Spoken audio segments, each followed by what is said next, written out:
What is up, everybody? Welcome once again to another price action replay powered by your very own multi.io.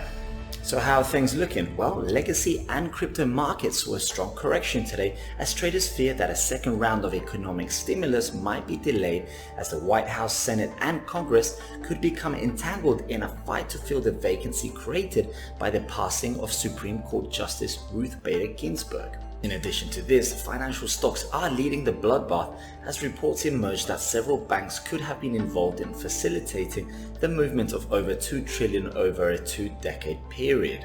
These suspicious transactions have been flagged as possible money laundering or criminal activity by the bank's internal compliance officers.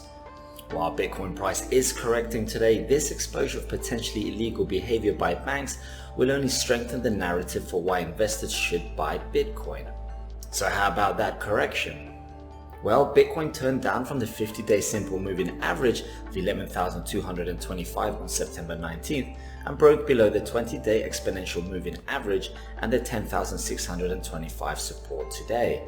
This will suggest that the bears used the recent relief rally to $11,000 to initiate short positions. The bears will now try to sink the price below the $9,835 support, and if they succeed, it could result in panic selling that may drag the price down to $9,000 or even further. If this sharp fall was followed by a strong rebound, it would suggest that the bulls are accumulating at lower levels, and such a move might attract several buyers once again.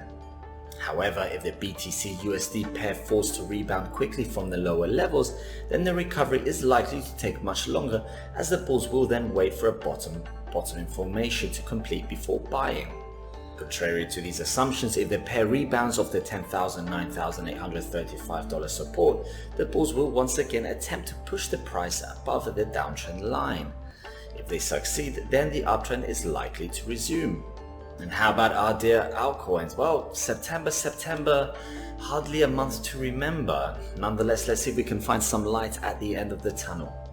First up, we have DAI, a crypto-backed stablecoin that is soft-pegged to the US dollar. With today's and last week's market downturn, it's an important reminder to always have stablecoins ready for days like these. That is why today our first featured coin is DAI. DAI's price is meant to be stable against the dollar, since every loan taken when DAI is minted equals $1 backed by Ethereum. But in the last month, DAI has reached the price as high as $1.07 because of the demand caused by liquidity farming. Since DAI is less capital efficient than centralized alternatives, DAI farming pools had less deposits, making the share of the rewards higher. With regards to latest developments, Maker, the protocol that powers the DAI stablecoin, has been fighting hard to bring the price of DAI back to $1 from its average trading price of $1.04 this month by increasing the debt ceiling. In the last 30 days, the amount of DAI that has been minted has increased from 440 million to 845 million, a 100% increase. It took DAI over 2 years to reach $500 million minted, and now it's on its way to reach $1 billion within 30 days of passing the 500 million milestone. Recently, the discussion around using Uniswap's liquidity provider tokens as collateral to mint DAI has started. This would increase the usage of the protocol by allowing otherwise idle assets to be leveraged. Up next, we have MEME. Yes, you heard right. MEME is a non-fungible token protocol that allows you to stake tokens to farm limited edition non-fungible tokens that present digital artwork. The NFT tokens can then be sold in OpenSea.io, the largest decentralized exchange of NFT assets. The integration of yield farming to mint NFTs that represent crypto influencers has made MEME find a niche audience that is willing to pay for this type of digital art. The MEME token has exploded in value in the last week and is currently up 1,600% and 2,000% in the last 30 days. The max supply is 28,000 tokens and 100% of the supply is already 100% liquid when all of the tokens were airdropped to the Discord community members.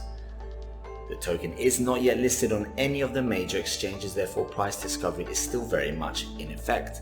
And lastly, for our beloved Buy the Dip section, today we have Bancor, a decentralized AMM liquidity pool on the Ethereum and EOS blockchain.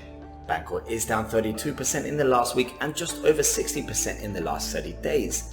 The BNT token started performing very well and reached $2.50 at the end of July with the news of a major protocol upgrade. But since the upgrade was delayed 2 weeks later, the token took a downturn, with the token now trading at 80 cents, about a 200% decline. The most recent development has been the Bancor V2 upgrades that will allow users to deposit a single asset into a pool and comes with impermanent loss mitigation.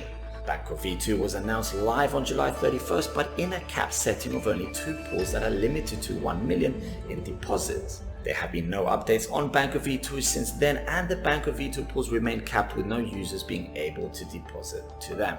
Now, thank you very much to everybody for joining me once again for today's price action replay powered by multi.io. I hope you have a fantastic day. Take care. Thanks very much.